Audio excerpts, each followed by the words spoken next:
قدش تت مبجوت نعم سيار.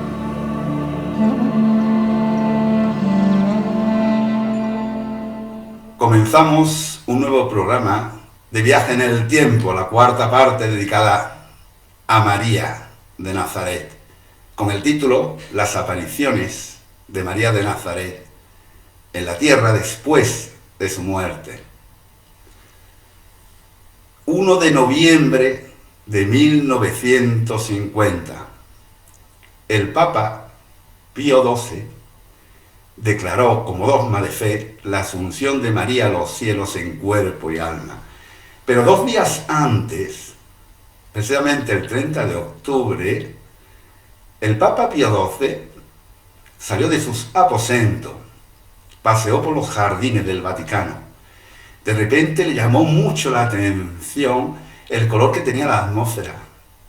Eran las 12 del mediodía. Miró al cielo y observó al sol. El sol no le dañaba la vista. El sol tenía un color opaco amarillento. De repente comenzó a girar sobre su eje y a hacer movimientos bruscos de derecha a izquierda. Y acto seguido tuvo que bajar la vista porque empezó a molestarle el propio sol. Al día siguiente, 31 de octubre, le ocurrió exactamente a la misma hora lo mismo. Y el 1 de noviembre, el día que decretó la asunción de María, justamente antes de reunirse con los cardenales, volvió a salir al jardín y vio ese movimiento del sol por última vez. Ya no lo vio más. El Papa Pío XII. Bien. Las apariciones marianas son manifestaciones de María, de la Virgen María, a lo largo de la historia. Yo he llegado a contabilizar 52 apariciones y solamente 13 han sido aprobadas por la Iglesia. Pero aquí la Iglesia no se mete en el tema de las apariciones porque deja libertad para que las personas tranquilamente puedan creer o no en ellas. Es imposible, lógicamente, en un programa, en una exposición, hablar de todas, ¿no? Estaríamos pues 6 meses sin parar, ¿no? Hablar de todas las apariciones. Pero he elegido 4 de ellas, sobre todo, además de la relevancia que es conocida por todo el mundo, es porque se han producido hechos que la propia ciencia no lo ha podido explicar, ni el ser humano. Quiero aclarar antes de empezar que tenemos que distinguir, como vimos en la tercera parte, lo que es la ascensión y la asunción. La ascensión es la subida al cielo de Jesús por su propio poder. Y la asunción es la subida al cielo de María por el poder de Dios. Muy bien, pues ahora con vuestro permiso nos trasladamos al 9 de diciembre de 1531. De una aldea iba andando un indígena llamado Juan Diego, camino a México, para oír misa y seguir con sus clases de catequesis. En la mitad del camino hay un cerro llamado el Cerro Tepeyac. Y Juan Diego escucha la voz de una mujer que le llama. Él sube el Cerro Tepeyac, llega a la cumbre y enfrente se encuentra con una bella dama que le dice que es su madre del cielo. Esa bella dama le encarga a Juan Diego que hable con el obispo de México para que en ese mismo lugar le hagan un santuario en su honor. Juan Diego pide audiencia al obispo. En aquella época el obispo se llamaba Juan de Zumárraga. Cuando Juan Diego le comenta lo que le había ocurrido en el cerro de Tepeyac al obispo, se burlaron de él. Tanto fue así que hasta el obispo le dijo: bueno, si realmente se te ha aparecido la Madre del Cielo, podrá obrar un milagro. Te creeré si me traes rosas de Castilla. Las rosas de Castilla son las rosas que conocemos, con una fragancia hermosa, crecían en el cerro de Tepeyac en primavera. pero estábamos en invierno, era algo imposible. Juan Diego va al Cerro Tepeyac y se encuentra toda la ladera llena de rosas de Castilla. Él llevaba una tilma es como un manto. Los indígenas utilizaban un manto y con un nudo, lo cogían con un nudo aquí en el hombro, suelta el nudo, corta la rosa de Castilla, la lleva en su manto, pide de nuevo audiencia y delante del obispo y de una serie de testigos, abre la tilma, el manto, salen desperdigadas todas las rosas de Castilla y lo más curioso es que en esa tilma aparece la imagen de la actual Virgen de Guadalupe de México. Sorprendente. Bueno, pues lo inexplicable viene ahora. Se han hecho muchos estudios sobre la tilma de Juan Diego, muchos, a lo largo del siglo XX, incluso comienzo del siglo XXI. Se sabe que la tilma de aquella época, de fibra de ayate, no dura más de 70 años, se descompone, se deshace. Y esa tilma de Juan Diego lleva más de 500 años. Analizan la figura y no hay resto de pintura. O sea, no ha habido intervención humana. Pero llaman a un equipo de oftalmólogos y hacen la siguiente prueba. Si a mí me pusieran un aparato para oftalmología en los ojos, ahora mismo en la córnea y en la pupila se estaría viendo una pared, un ordenador, una luz azul, muy chiquitito todo, muy pequeño, microscópico, pero se refleja lo que tú estás viendo en estos momentos. Pues en los ojos de esa imagen se reflejó el momento en el que Juan Diego despegó su manto delante del obispo Juan de Zumárraga. Y además de una manera que no se puede manipular por ningún ser humano porque es microscópico. Otra cosa muy llamativa, que la Virgen de Guadalupe tiene una cinta en la cintura. Lo explico ya lo hablamos en otros programas. La mujer hebrea, cuando se quedaban en estado, se colocaban una cinta en la cintura. De ahí viene la palabra estar en cinta. Pues con un estetoscopio hacen la prueba y escuchan el sonido del latido de un bebé.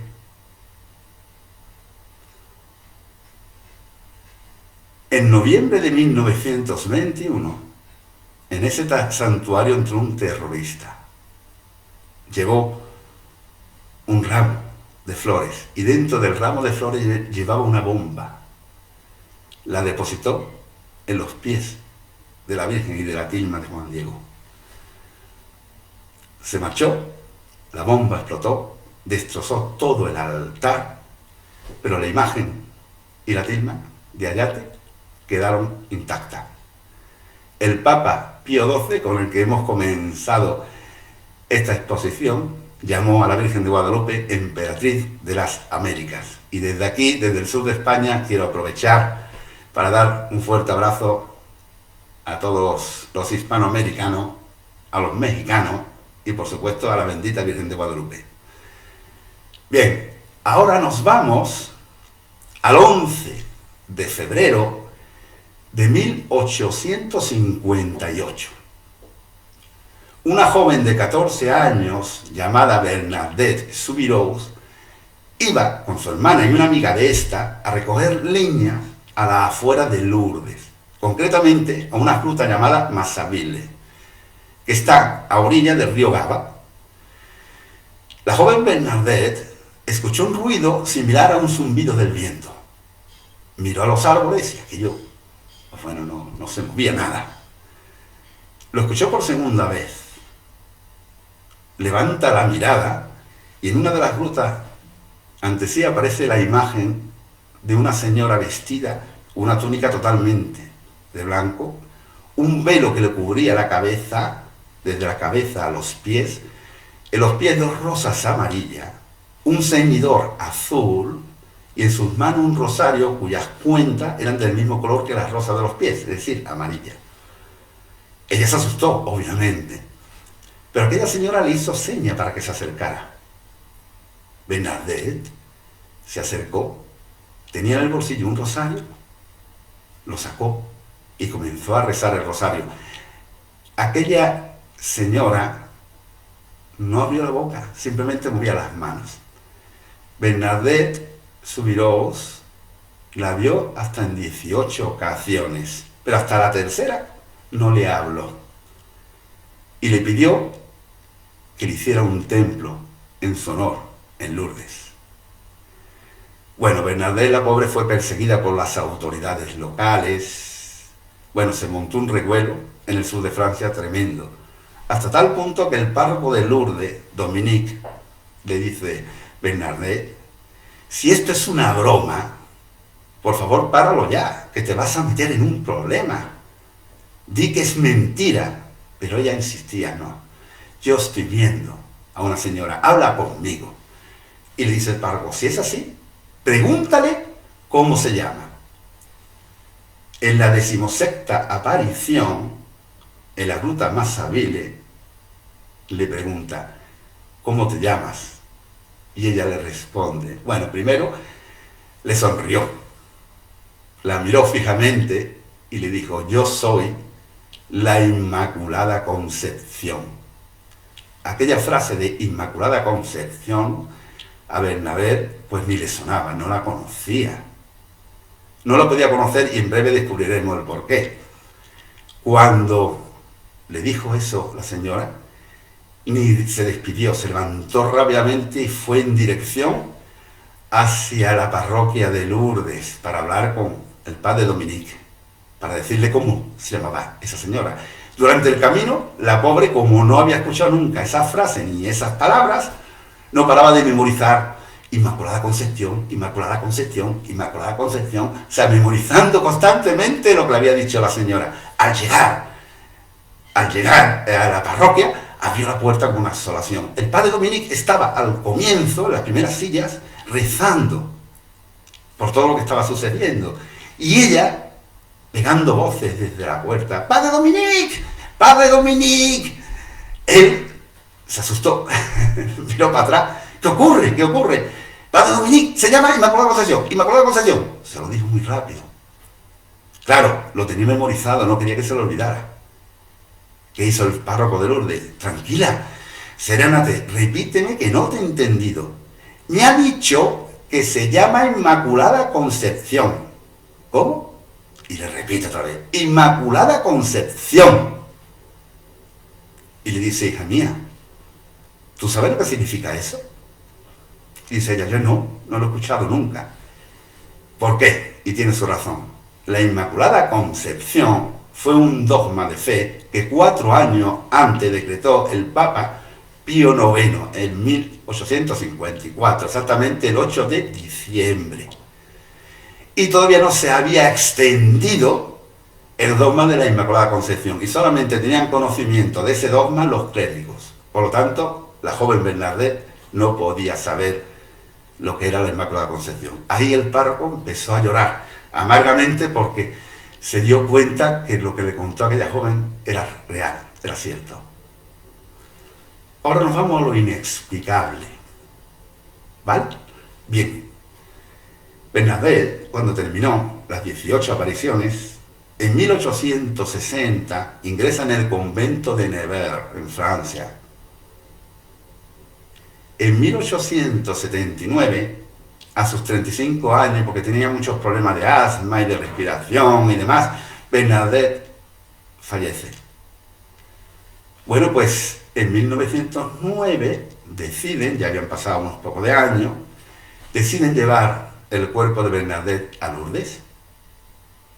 Hacen la exhumación, abren el féretro, esperando encontrarse huesos, que es lo más lógico, y se encuentra la imagen de Bernadette intacta, en perfecto estado. Solamente estaba oxidado, solamente tenía óxido y moho, digamos un rosario que llevaba ella en las manos, pero la imagen estaba perfectamente. Se inicia el periodo de beatificación, que dura desde 1917 hasta 1925. Pero precisamente en 1917, de nuevo, abren el féretro de Bernadette, sigue estando en perfecto estado, lo analizan especialistas científicos y descubren que no ha sido manipulado por ningún ser humano. Hoy por hoy, en el siglo XXI, si vais a Nevers, Nevers está a unos 250 kilómetros al sur de París, en Francia, veréis el cuerpo de Bernadette Soubirous, la vidente de Lourdes. Bien, ahora, con vuestro permiso, nos vamos al 13 de mayo de 1917.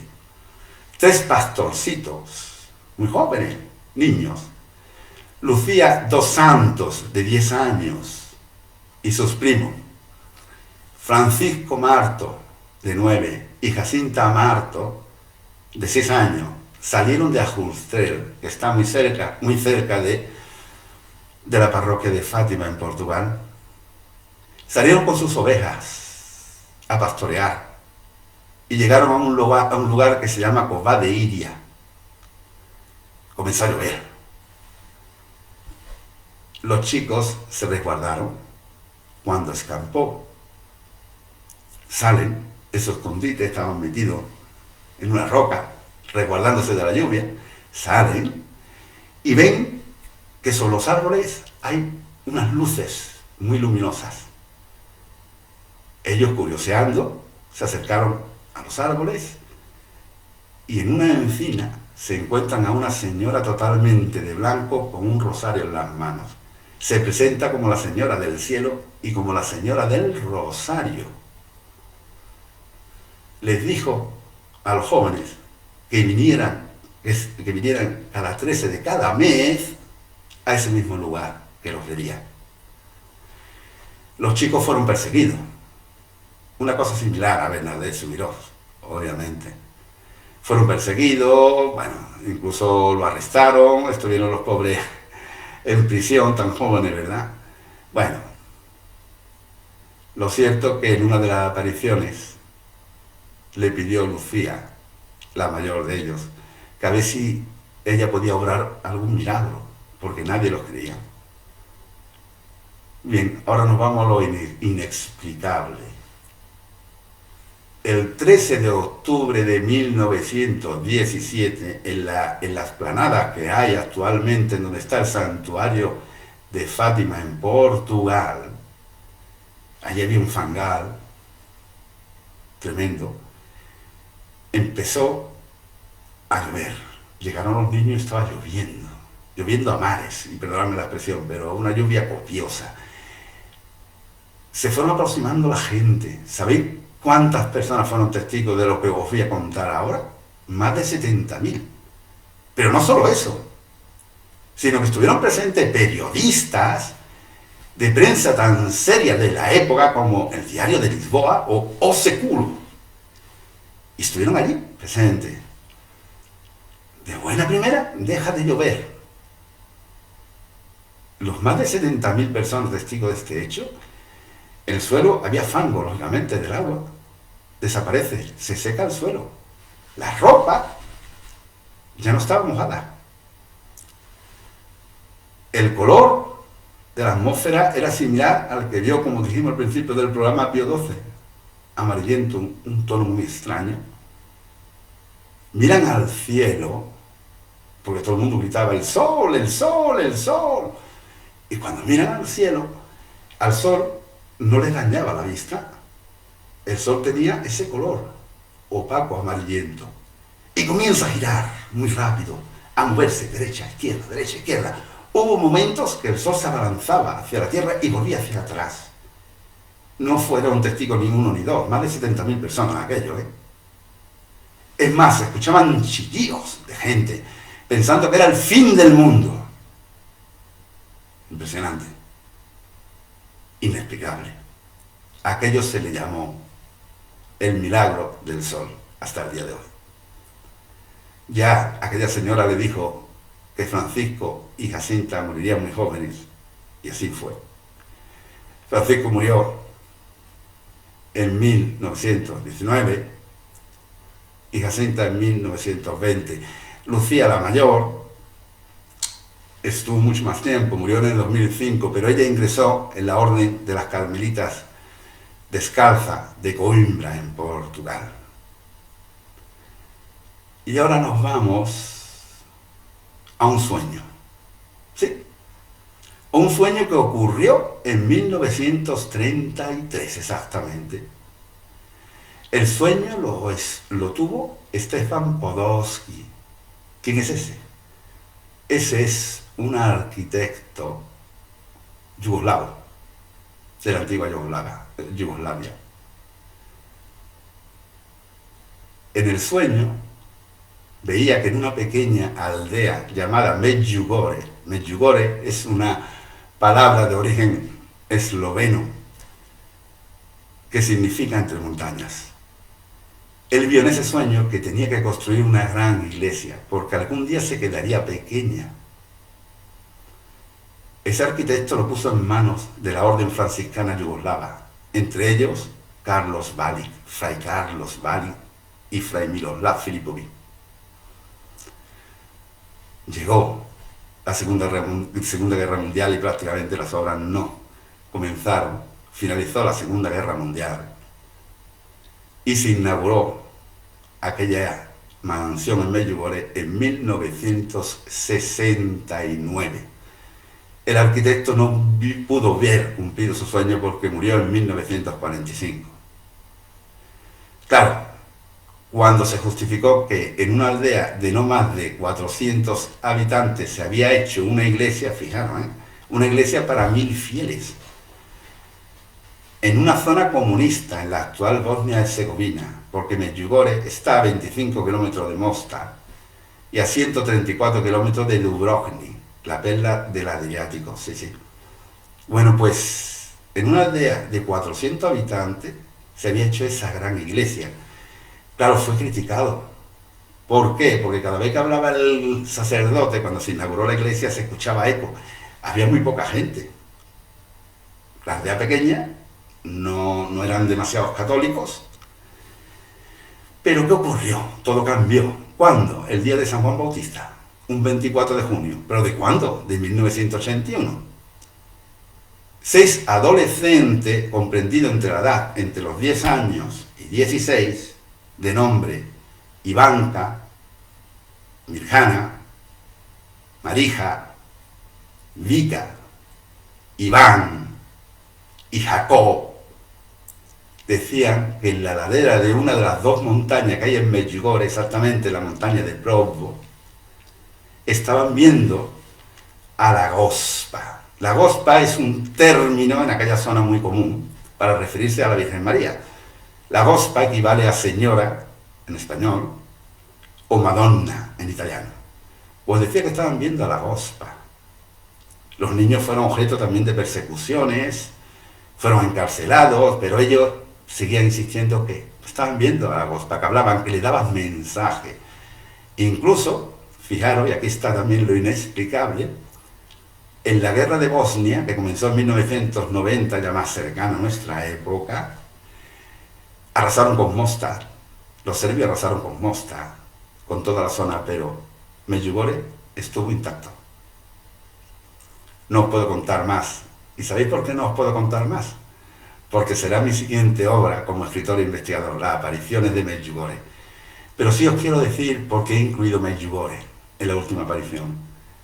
Porque esa Gospa, esa señora, le dijo a los videntes que lo que había comenzado en Fátima finalizará en Medjugorje. Y le dijo además que sería la última vez que visitaría la Tierra. Bien, acabamos de terminar esta exposición, espero que os haya gustado.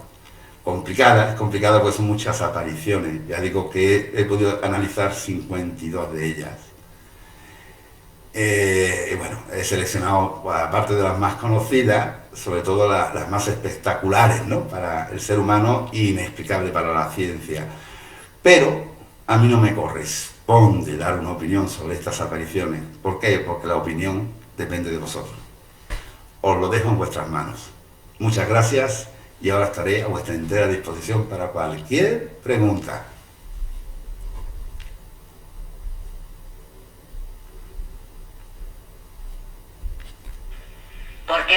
mayoría de los videntes son adolescentes?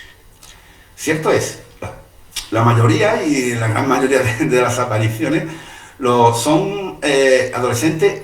Entre otras cosas, no hay una explicación, ni tan siquiera en las apariciones los mismos videntes lo comentan. Yo creo, ya una opinión mía, es por la inocencia de un niño, porque los niños cuentan la verdad. Y sobre todo, si tú quieres verificar de que algo es cierto, cuenta como un niño. Pero no es por nada, sino porque estos niños, la gran mayoría fueron amenazados. Si a un niño de 10 años o 11 está contando una mentiriquilla y tú lo amenazas, rápidamente lo va a delatar. Y va a decir, no, mira, perdona, no, esto me lo he inventado. Pero estos niños persistían. Quizá, si se eligió por parte de esa señora a estos adolescentes, precisamente es para demostrar una veracidad.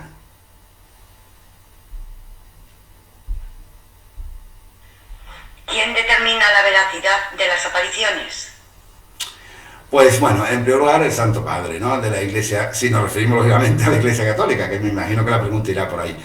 Se crea una comisión de cardenales. Entonces la Iglesia es muy reacia a confirmar las apariciones. Ya digo que de las 52 que yo he podido estudiar, 13 han sido confirmadas, pero por hechos muy singulares. Por ejemplo, la que hemos narrado ahora, si hablamos de Lourdes, está claro que la Inmaculada Concepción, que es el testimonio que dio Bernardé Subiró, nunca lo podía haber sabido si no se lo cuenta un clérigo o aquella imagen, ¿no?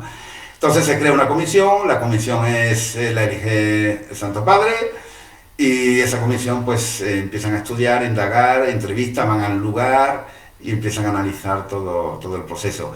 Medjugorje, por ejemplo, no está actualmente reconocida por la Iglesia. ¿Por qué?